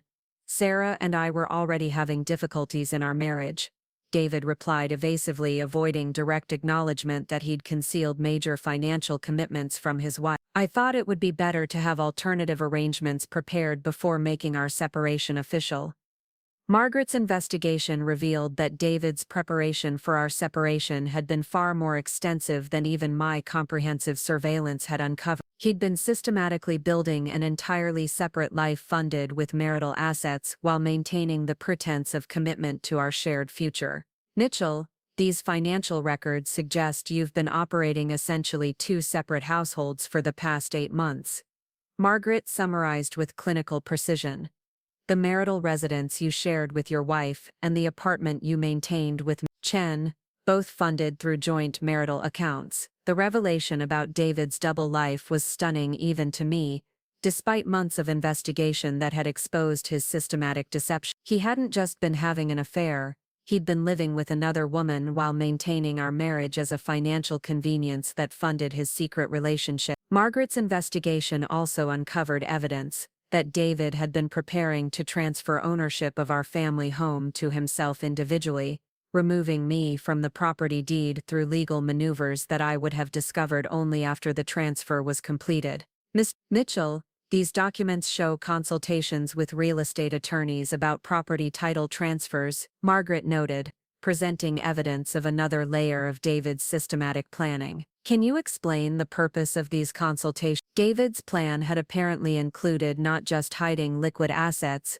but also securing ownership of our most valuable property before I could mount any legal opposition. The home where we'd lived together for 11 years would have become his individual property, leaving me without housing security or access to the equity we'd built together. I was exploring options for protecting our property investments during potential market downturns, David said, though his explanation contradicted his documented communications with attorneys about removing me from property title. I thought individual ownership might provide more flexibility for business-related financial strategy. Margaret's expertise in financial fraud made David's explanations sound increasingly desperate as she demonstrated how his property transfer consultations had been motivated by divorce planning rather than business consideration. The timing of his attorney meetings and the specific legal strategies he'd discussed revealed systematic preparation for abandoning our marriage. Mr. Mitchell, your communications with real estate attorneys specifically discussed removing your wife from property titles before initiating divorce proceedings, Margaret observed, referencing email evidence that Patricia had obtained through legal discovery. This appears to be asset concealment rather than business investment strategy. The property transfer plan would have left me essentially homeless and financially destitute if David's original timeline had been successful. While I believed we were building toward a secure future together, he'd been systematically dismantling my legal rights to everything we'd created during our marriage. Margaret's investigation continued for 6 hours, uncovering layer after layer of financial deception that revealed the stunning scope of David's betrayal. By the time she finished her initial review, the total value of his misconduct exceeded $300,000 in dissipated assets, hidden property transfers, and fraudulent business valuations. Ms. Mitchell, based on my preliminary review, your husband engaged in systematic financial fraud that extends far beyond typical marital misconduct, Margaret announced as she prepared to leave our house. The evidence suggests deliberate and premeditated preparation for divorce proceedings that would have left you with minimal financial security. David sat in stunned silence as Margaret outlined the full scope of her findings,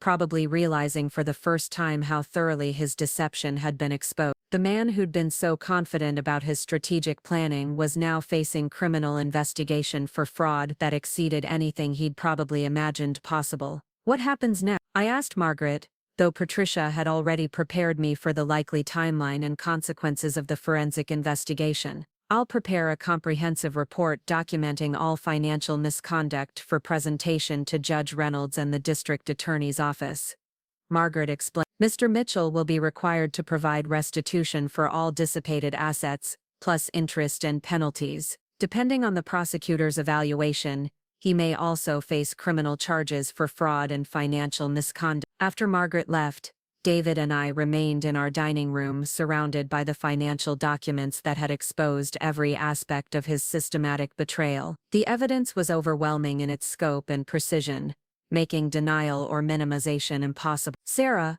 I never intended for it to get this complicated, David said finally, his voice carrying what sounded like genuine shock at the magnitude of his exposed misconduct. I thought I could manage the transition cleanly without anyone getting hurt unnecessarily. David, you spent 18 months systematically stealing our assets while planning to abandon me without housing or financial security, I replied calmly, maintaining the composed demeanor that had served me throughout this ordeal. That's not managing a transition.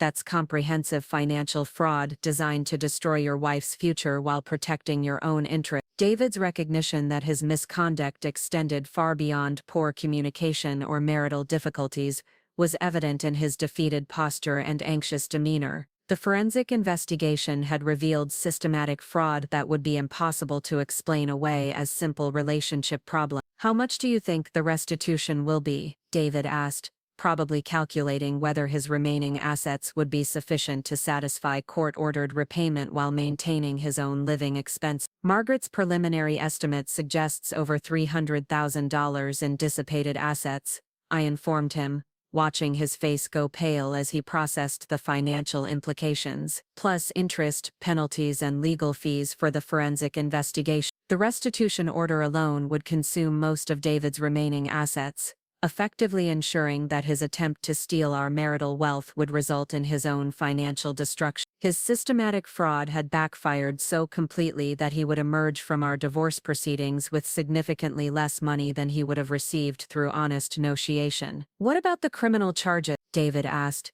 his voice barely audible as he contemplated the possibility of prosecution for financial fraud. "That depends on the district attorney's evaluation of Margaret's report," I replied honestly. "The systematic nature of your misconduct and the substantial dollar amounts involved suggest serious criminal liability, but prosecutors have discretion about which cases to pursue." David's phone rang with what appeared to be an urgent call from his attorney, probably seeking an update on the forensic investigation and its implications for potential plea negotiation. The comprehensive evidence of his misconduct would make defending against criminal charges essentially impossible. "I need to update my lawyer about what Margaret discovered," David said, standing from the table with the unsteady movement of someone whose world had fundamentally shifted. He's been hoping the forensic investigation would be less damaging than the preliminary evidence suggested. "You should probably prepare him for disappointment," I suggested, maintaining the matter-of-fact tone that had characterized our interactions since his failed surprise. Margaret's investigation revealed misconduct that exceeded even my most comprehensive estimates. After David left to meet with his attorney, I remained in our dining room reviewing the documents that had exposed every aspect of his systematic betrayal. The financial records spread across our table told the story of a man who'd been willing to destroy his wife's future to protect his own interests, while maintaining the pretense of marital commitment. My phone rang with a call from Patricia, who was probably eager to hear about Margaret's findings and their implications for our legal strategy going forward. "How comprehensive was the forensic investigation?" Patricia asked without preamble, her voice carrying the professional satisfaction of someone whose case had been validated by independent expert analysis. "More comprehensive than I'd hoped," I replied, summarizing Margaret's discoveries about hidden assets, secret residences, and property transfer schemes that had revealed the stunning scope of David's deception.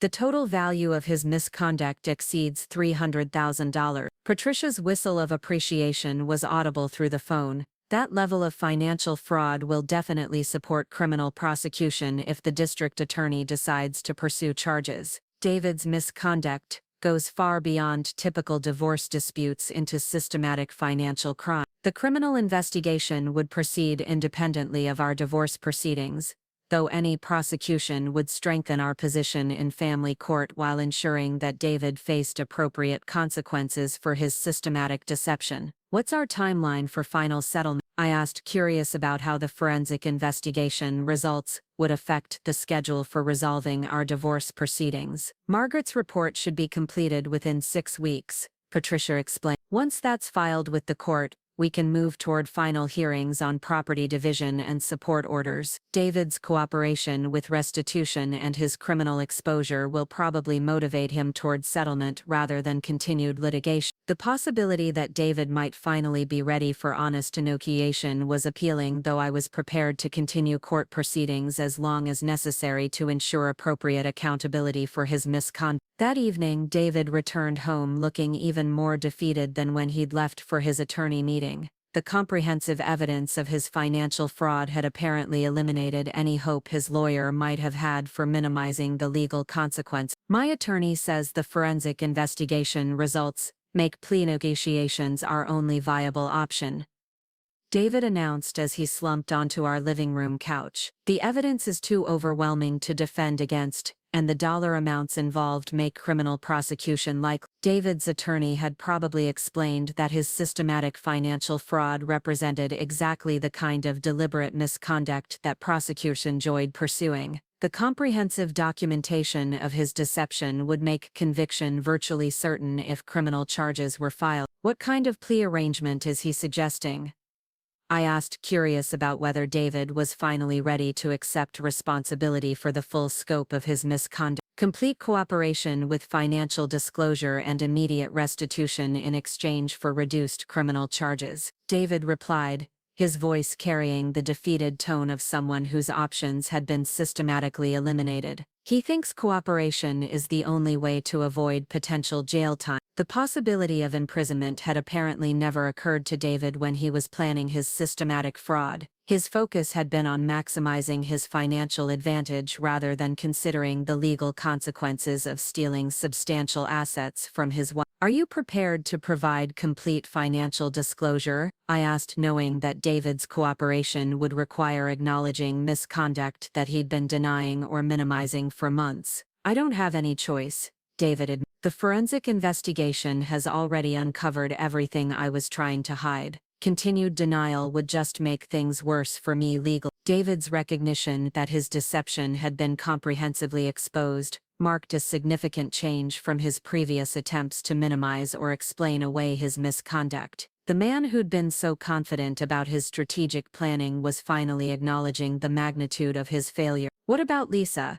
I asked, wondering whether David's relationship with his affair partner would survive the stress of criminal investigation and public exposure. "She ended things this afternoon," David said, his voice barely audible. "She said she couldn't be involved with someone facing criminal charges for financial fraud. She's terrified about her own legal exposure and wants to distance herself from the entire situation." Lisa's decision to abandon David once she understood the true consequences of their relationship added another layer of irony to his comprehensive defeat. The woman he'd risked everything to pursue was now treating him as a liability to be avoided rather than a romantic partner worth support. "I can't say I blame her," I replied honestly.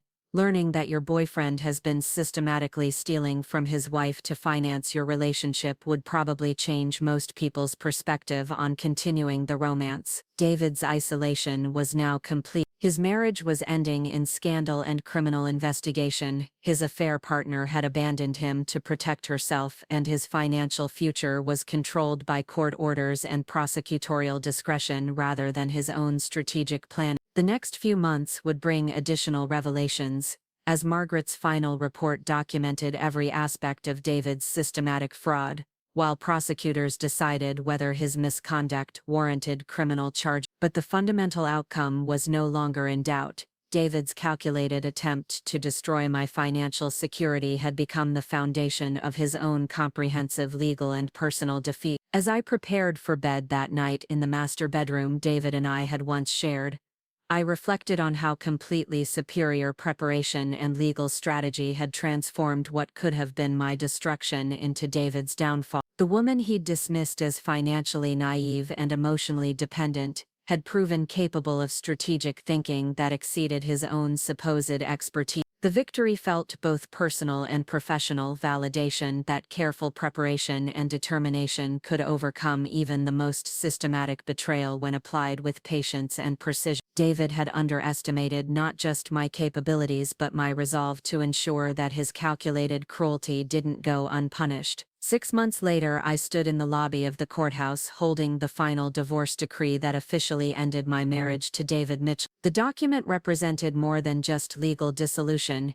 It was proof that systematic preparation could triumph over calculated betrayal. David had ultimately accepted a plea agreement that required full restitution of the $312,000 he'd stolen, plus penalties and interest. He avoided jail time by cooperating completely with the investigation, though his criminal record would follow him permanently. His construction business had collapsed under the weight of scandal and legal fees, forcing him to declare bankruptcy. Lisa Chen had testified against him in exchange for immunity, providing devastating details about their relationship and David's systematic life. She'd moved back to her hometown, abandoning her social media presence entirely after learning how her posts had been used as evidence of financial fraud. I received 78% of our marital assets in the final settlement, along with our family home and substantial ongoing alimony. More importantly, I'd discovered personal strength I never knew I possessed.